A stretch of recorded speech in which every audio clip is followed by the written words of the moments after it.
أعوذ بالله من الشيطان الرجيم بسم الله الرحمن الرحيم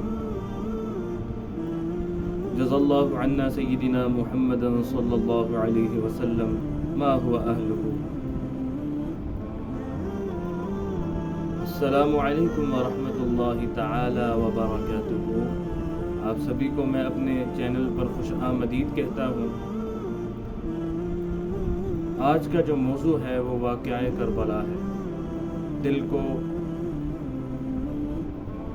افسردہ کر دینے والا، غم سے بھر دینے والا واقعہ.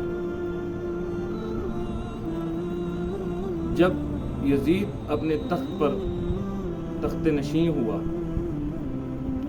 تو اس نے تمام جتنے بھی گورنر تھے، جو مطلب کہ بعد میں جو مدینہ منورہ میں بڑے بڑے لوگ تھے، اس نے ان سے مطالبہ کیا بیعت لینے کا. اب ان میں ایک شخصیت ایسی ہے، حضرت امام حسین رضی اللہ تعالیٰ عنہ بہت بڑی شخصیت ہے. تو یہ مدینہ شریف میں تھے. تو جب مدینہ شریف میں ان کو کوفے سے خطوط آنے لگ گئے کہ آپ ہمارے کوفے میں تشریف لائیں، ہم اصلاح کروانا چاہتے ہیں، دین سمجھنا چاہتے ہیں، یہ ہے وہ ہے فلاں معاملہ جو بھی تھا. تو اس دوران حضرت امام حسین رضی اللہ تعالی عنہ کے پاس 3 صحابی کی اولادیں بیٹھی ہوئی تھیں، عبداللہ بن عمر، عبداللہ بن زبیر اور عبداللہ بن عباس. یہ 3 صحابی برحق صحابی کی برحق اولادیں رضی اللہ تعالی عنہ. جب حضرت امام حسین رضی اللہ تعالی عنہ نے خط دکھائے کہ یہ دیکھیں یہ معاملات ہے، تو انہوں نے کہا کہ حضرت آپ مت جائیں. کوفی اپنے زبان کے پکے نہیں ہیں. کوفہ والے وعدے کے مخالفت کرتے تھے، تو آپ نہ جائیں. حضرت امام حسین نے فرمایا کہ میرے بھائیوں، یہ خطوط آئے ہوئے ہیں، اب میں کیا کروں؟ کہا آپ اپنا ایک سفیر بنا کر کے بھیجیں. تو حضرت عالی مقام حضرت امام حسین رضی اللہ تعالیٰ عنہ حضرت مسلم بن عقیل رضی اللہ تعالیٰ عنہ کا انتخاب کیا اور ان کو سفیر بنا کر بھیجا. ان کو سفیر حسین بھی کہا جاتا ہے، پیغام امام حسین کا پیغام لے کے جانے والا. جب کوفہ میں پہنچے ہیں تو کوفہ کے حالات تو بہت انہوں نے اپنے نظروں میں رکھے. جب پہنچ گئے ہیں تو کوفے میں جا کے انہوں نے حضرت امام حسین کے ہاتھ سے جو بیعت کی ہوئی تھی وہ انہوں نے ان سے لے لی کہ آپ حضرت امام حسین کی بیعت کریں. تو کوفیوں نے خیر بیعت کر لی. لی. اب جب تھوڑا سا موضوع سے ہٹ گئے، اب یزید کو جو یہ حضرت جو لوگوں کے دنوں میں شک و شبہ تھا کہ یزید کی نماز درست نہیں ہے، یہ وہ فلاں معاملہ کرتا ہے، تو حضرت امام حسین اصلاح کی نیت سے گئے تھے. یہ ایک غلط فہمی نکال دے اپنے ذہنوں سے کہ وہ جنگ کے لیے گئے تھے. وہ جنگ کے لیے نہیں تھے، وہ اصلاح کی نیت سے گئے تھے. یزید کا جو معاملہ تھا یہ انہوں نے کوفے جانا تھا اصلاح کی نیت سے. باہر کے موضوع کی طرف آئے تو انہوں نے حضرت مسلم بن عقیل کے ہاتھ پہ بیعت کر لی، حضرت امام حسین والی. تو اب یزید کی چلاکی دیکھیں. کوفے میں گورنر تھے نعمان ابن بشیر رضی اللہ تعالیٰ عنہ. یزید نے ان کو زائل کیا، ان کو ہٹایا اور ابن زیاد کو لا کے کھڑا کر دیا. اب ابن زیاد حلیہ حسین رضی اللہ تعالیٰ عنہ میں آیا تو لوگوں نے شور مچانا شروع کر دیا کہ حسین آ گئے. جب اس نے اپنا منہ سے ہٹایا کپڑا تو دیکھا ابن زیاد ہے، عبید اللہ ابن زیاد ہے یہ. تو اس عبید اللہ ابن زیاد نے کہا کہ بھائی جان یہ میری تلوار ہے، میری بیعت کرتے ہو تو ٹھیک ہے، اور جس نے حسین کی بیعت کرنی ہے تو میری تلوار اس کی گردن کا فیصلہ کر دے گی. اس دھمکی کے اوپر حضرت امام حسین کے ساتھ وفا والی بیعت انہوں نے حضرت مسلم بن عقیل کے ہاتھ پر توڑ دی، صرف ایک دھمکی کی وجہ سے. اب پتہ لگا کہ حضرت مسلم بن عقیل ہیں. حضرت مسلم بن عقیل کو انہوں نے بہت بے دردی سے شہید کیا، بہت بے دردی. میرے پاس الفاظ نہیں ہے کہ ان کے بچوں کے ساتھ اور ان کے ساتھ کیا سلوک کیا. بہرحال انہوں نے خط لکھوا کے خیر بھیج دیا کہ آپ آ جائیں، یہاں پہ امن ہے. تو حضرت عالی مقام حضرت امام حسین رضی اللہ تعالیٰ عنہ نے اپنے دوستوں کو خطوط دکھائے کہ یہ دیکھیں خط آ گئے ہیں، اب میں کہا جائے۔ تواریخ نے لکھا ہے کہ جب انہوں نے طلب کیا نا حضرت عبداللہ بن زبیر کو، تو انہوں نے فرمایا کہ مجھے کام ہے مکہ، میں مکے جا رہا ہوں۔ یہ مکے چلے گئے، انہوں نے اپنے باقی ساتھیوں کو دکھایا، بھائیوں کو دکھایا، تو انہوں نے کہا آپ جائیں۔ اب جب یہ رستے سے نکل گئے، اب میری بات یاد رکھیں، ان کے ساتھ ان کی بہنیں بھی گئی ہیں، ان کی بیٹیاں بھی گئی ہیں، ان کے بچے بھی گئے ہیں، ان کی بیویاں بھی گئی ہیں، سب گئے ہیں۔ اب عقل مند انسان کی کیا نشانی ہے؟ اب مجھے بتائیں، پاکستان کے بارڈر پہ کل کو جنگ ہو جاتی ہے تو جتنے فوج کے بندے ہیں یہ اپنے گھروں سے مائیں بہن بیٹیوں کو لے کے جائیں گے؟ تو ادھر سے پتہ لگتا ہے کہ یہ جنگ نہیں تھی، یہ اصلاح کی نیت۔ خیر، حضرت امام حسین رضی اللہ تعالی عنہ ایک رستے میں جاتے ہیں تو ان کو تواریخ نے لکھا ہے، ایک فرزدق نامی شاعر بندہ ان کو ملتا ہے، کہا کہ حضرت امام حسین، اس واقعے سے پہلے، جب ملنے سے پہلے خبر ملتی ہے کہ حضرت مسلم بن عقیل کو شہید کر دیا، وہ فوت ہو چکے، شہید کر دیا۔ تو حضرت امام حسین تک یہ خبر پہنچی۔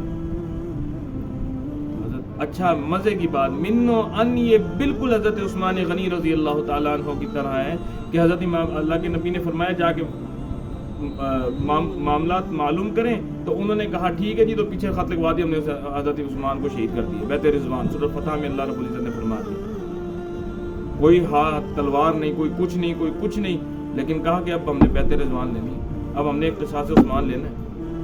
تو اسی طرح حضرت امام حسین کے جو سفیر حسین کہلاتے ہیں رضی اللہ تعالیٰ عنہ، مسلم بن عقیل رضی اللہ تعالیٰ عنہ، ان کے ساتھ من نوع یہ حرکت کی گئی۔ اس کے بعد حضرت جب پہنچتے ہیں تھوڑی سی آگے جگہ، تو ان کو تواریخ نے لکھا ہے، فرزدق نامی شاعر ان کو بندہ ملتا ہے، وہ کہتا ہے حضرت امام حسین، اللہ اکبر، دل کام ایسے واقعہ سناتے ہیں۔ حضرت امام حسین کوفیوں کے دل چاہے آپ کے ساتھ ہوں، لیکن ان کی تلواریں عبید اللہ ابن زیاد کے ساتھ۔ حضرت امام حسین نے کہا اب نہیں ہمیں ہٹتا، اب ہمیں کچھ کرنا پڑے گا۔ اس دوران عمر ابن سعد کا تعلق جو تھا حضرت امام حسین کے ساتھ، وہ ذرا تھوڑا بہتر تھا۔ عمر ابن سعد آتا ہے، حضرت امام حسین فرماتے ہیں بھائی ٹھیک ہے، میری 3 شرائط مان لو، 3 شرائط مان لو، ایک کہ مجھے واپس جانے دو، ایک مجھے یزید سے میرا ٹاکرا خود کرواؤ، اور تیسرا مجھے سرحد پہ جانے دو، میں جانوں معاملہ دوسرے جانے، آپ لوگ باعزت بری رہے۔ جب یہ جا کر عمر ابن سعد نے عبید اللہ ابن زیاد کو یہ بات بتائی، تو ادھر ایک بدبخت بیٹھا ہے جس کا نام ہے شمر ابن ذوالجوشن۔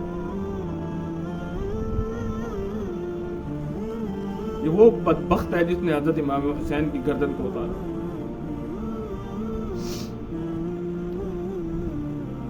عبید اللہ ابن زیاد نے 1000 بندہ دے کے اس کو بھیجا، یہ اس دوران واپس آ گیا تھا حضرت امام حسین کے پاس۔ عمر ابن سعد کہا کہ شمر نے کہا کہ آپ نے کتنے بندے اس کو دے کے بھیجے ہیں؟ کہا جی 1000 کا 2000 کا لشکر مجھے دے کے بھیج اور اس کو واپس بلا۔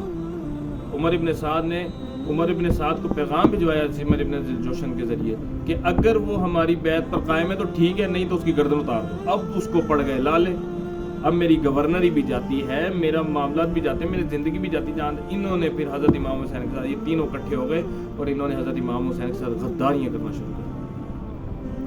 کوفے خیر کربلا میں یہ پہنچے، کربلا کا میدان سجتا ہے۔ اب واقعہ اصل سنیے۔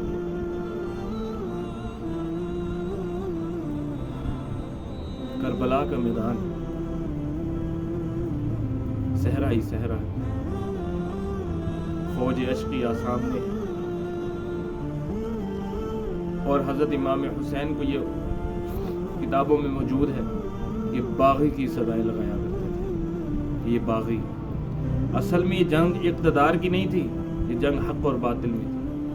حق اور باطل اللہ نے وضاحت کر دی۔ اور کون کہتا ہے کہ یہ جنگ تھی؟ یہ جنگ ہوتی ہے،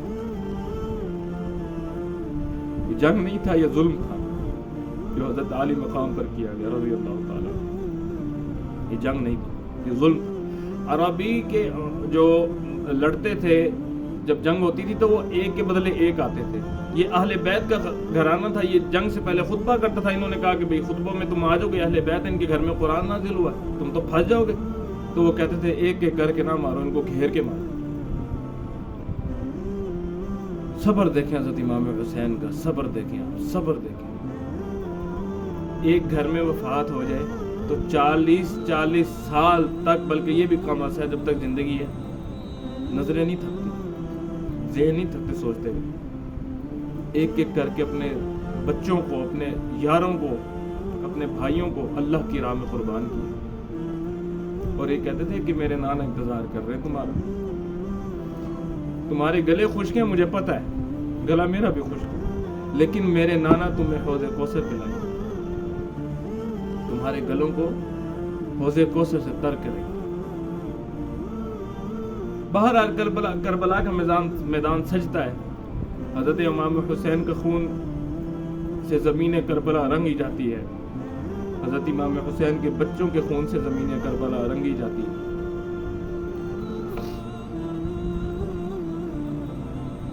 تو جب شہادتیں ہو گئی ہیں، سارے معاملات ہو گئے، انہوں نے درس تو نہیں کھایا، انہوں نے نیزوں کے اوپر قرآن پڑھنے والوں کو اٹھا لیا، نیزوں کے اوپر، پھر ان کو یہاں سے شام لے کے گئے ہیں۔ اب جب ایک بات یاد رکھیں، جب حضرت امام حسین کا یہ موقف تھا، یہ ان کا ارادہ تھا کہ مجھے یزید سے ملنے دو، ابن زیاد نے کبھی نہیں ملنے دینا تھا۔ کیوں؟ کیونکہ جو حضرت امام حسن کی صلح ہوئی ہے، اللہ کے نبی کی حدیث ہے، میرے 2 مسلمان گروہوں کے اندر میرا بیٹا صلح کروائے گا جب لڑ رہے ہوں گے وہ۔ تو کون سے مسلمان گروہ؟ حضرت معاویہ اور حضرت علی رضی اللہ تعالیٰ عنہ۔ حضرت امام علی کا موقف یہ تھا کہ ہم نے بدلہ لینا ہے، مجھے اپنی اس کے اوپر جمنے دیں، خلافت میں بدلہ لوں گا۔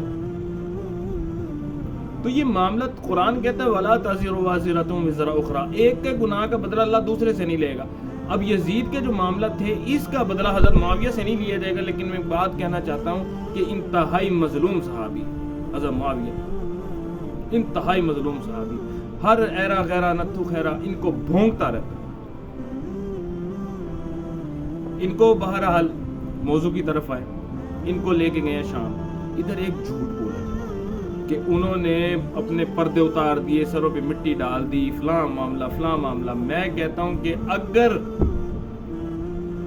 یہ حدیث نہیں تھی، کیا اس معاملے پہ دے نہیں جاتا؟ حضرت جعفر جوان تھے، 2 بیویاں تھیں، شہید ہو، ان کی آواز اونچی ہوئی رونے کی، حضور علیہ السلام سے فرمایا ان کو چپ کراؤ۔ تو کیا یہ لخت جگر علی حضرت زینب جو ہیں، جو حیائے فاطمہ ہیں، کیا انہوں نے اپنے اللہ معاف کرے استغفر اللہ الذی لا الہ الا ہو سینے چاک کیے، اپنے پہ مٹیاں گرائیں؟ اللہ اکبر، ایسا نہیں ہو سکتا۔ جس گھرانے میں قرآن اترا ہو، اس گھرانے کے لوگ بے ہدایتیں نہیں ہوتے۔ تو بہرحال ان کے سروں کو مبارکوں کو لے کے جایا گیا ادھر کربلا میں، کربلا سے شام میں۔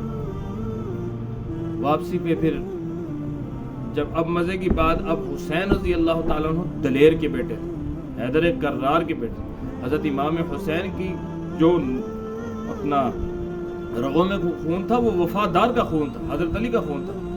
وہ اگر جنگ کی بات ہے تو وہ جاتے شام میں بیٹھا تھا یزید، تو 2 ہاتھ کر لیتے۔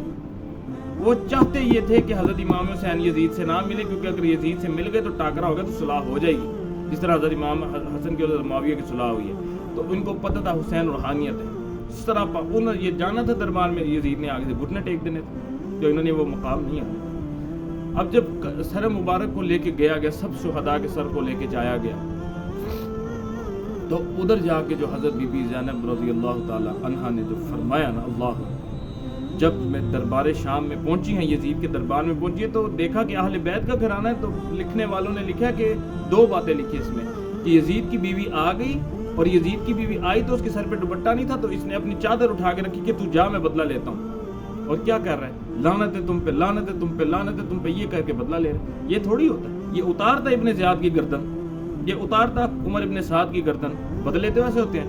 اس حرکت کی وجہ سے اس یزید نے یہ ثابت کر دیا کہ یہ فہرست قاتلین حسین میں کھڑا ہے۔ یزید کا ہمارے ساتھ کوئی تعلق نہیں ہے، فاسق ہے، فاجر ہے، یزید کا ہمارے ساتھ کوئی تعلق نہیں ہے۔ لیکن بندہ جتنا مرضی جھوٹا ہو، لیکن بات سچی کرنی چاہیے۔ یہ جو کہتے ہیں نا کہ اس نے لشکر لے کے بھیجا، یزید نے لشکر دے کے نہیں بھیجا، لشکر یہ کوفی بنے تھے جب اس نے ابن زیاد کو بھیجا ہے، لشکر وہ تو آئے 2-3 بندے تھے، یزید نے لشکر نہیں بھیجا، لشکر یہ کوفہ والے بنے ہیں سارے۔ حضرت زینب رضی اللہ تعالیٰ عنہ نے کیا خوب فرمایا، کہا تم نے میرا قاری مارا، تم نے میرے حافظ کا خون بہایا، نہ حق بہایا، رب نہ تو تم میں قیامت تک قرآن نصیب کرے، نہ تم میں کوئی حافظ ہو، حافظ سے مراد نہ تمہیں قرآن کی دولت نصیب ہو۔ اور دوسری بات کیا فرمائی، ان کے لیے ایسا لفظ ان کے لیے میرے نزدیک بولنا جائز نہیں کہ انہوں نے بددعا فرمائی تھی، وہ اعلیٰ شخصیات تھے، حضور کی نواسی تھیں، تو یہ کہنا چاہیے کہ دعائے خلاف کی تھی۔ پھر انہوں نے دوسری بات فرمائی کہ تم نے میرا بھائی مارا، اس کا خون نہ حق بہایا، قیامت تک خون کا دھبا تم خون سے صاف کرتے رہو گے۔ اس سیدہ کی دعا، یہ جو دعائے خلاف ہے، اس سیدہ کی دعائے خلاف آج آپ اپنی آنکھوں سے دیکھ سکتے ہیں کہ مخالفین کو نہ قرآن کا تجربہ ہے، نہ قرآن کا علم ہے، اور خون کا دھبا خون سے صاف ہو رہا ہے۔ یہ واقعہ تھا، یہ واقعہ کربلا۔ اس کے بعد جو انہوں نے پتہ نہیں من گھڑت روایتیں بنا دی، فلاں کر دیا کہ جی انہوں نے واہ ویلا کر دیا، سر چاک کر دی، پتہ نہیں کیا سے کیا معاملہ، جھوٹ ہے۔ اگر انہوں نے یہ حرکت کی ہے تو پھر دنیا کی کوئی عورت با پردہ با حیا نہیں ہو سکتی۔ حیا اور شرم حضرت امام حسین کے گھر کی لونڈی ہے، کنیز ہے، اللہ ان کے گھر کی برکت سے پوری دنیا میں پھیلا رہا ہے۔ تو کچھ حوصلہ کریں، کچھ صبر کریں، کچھ گزارا کریں کہ ان اعلیٰ شخصیات کے بارے میں ایسی بکواسات آپ نہ کریں۔ آپ ان کے، ہمارا ترتیب یہ ہے، ہمارے سامنے کوئی ان کے سامنے ان کے اوپر بکواس کر رہا ہو، ان کے خلاف میں اتنے گندے گندے الفاظ بکتے ہیں لوگ، اتنی بکواسات کرتے ہیں ان کے اوپر، لیکن ہمارا ایمان کیا، نہیں نہیں چھوڑو چھوڑو چھوڑو، کل کو میری ماں کو، کل کی کسی کو ماں کو گالی دے تو وہ برداشت نہیں ہوتی، اس امت کی ماں کو جب گالیاں پڑتی ہیں تو ہم برداشت کہتے ہیں نہیں، اللہ معاف، اللہ، یہ ایمان کی نشانی ہے کہ کتنا کمزور اور ضعیف ہو چکا۔ تو اس واقعے سے کیا ثابت ہوتا ہے کہ آپ جتنے مرضی مشکل وقت میں آ جائیں، اللہ اللہ کے نبی صلی اللہ علیہ وسلم اور ان کے قرآن کا دامن ہرگز نہیں چھوڑنا، جو مرضی ہو جائے نہیں چھوڑنا دامن۔ تو اللہ رب العزت آپ کو اور مجھ کو حضرت امام حسین کے نقش قدم پر چلنے کی توفیق عطا فرمائے، اور دین شریعت محمد صلی اللہ علیہ وسلم کے اوپر پورا عمل کرنے کی توفیق عطا فرمائے۔ آخر میں گزارش یہ ہے، آپ کو ویڈیو پسند آئے تو کمنٹ ضرور کیجیے گا، سبسکرائب کریں، شیئر کریں، لائک کریں، اور اپنی رائے کم از کم آپ کمنٹ سیکشن میں ضرور دیا کریں۔ اللہ آپ کا اور میرا حامی و ناصر ہو، اللہ آپ سے بھی راضی ہو، آپ کے صدقے مجھ سے بھی راضی ہو، اللہ آپ کی بھی دعاؤں کو، حاجات کو قبول فرمائے، مقبول فرمائے، جو چاہتے اللہ آپ کو عطا فرمائے، اور اللہ آپ کے صدقے مجھے بھی جو میں چاہتا ہوں اللہ وہ بھی عطا فرمائے، اللہ ہماری دعاؤں کو قبول فرمائے۔ وآخر دعوانا ان الحمد للہ رب العالمین۔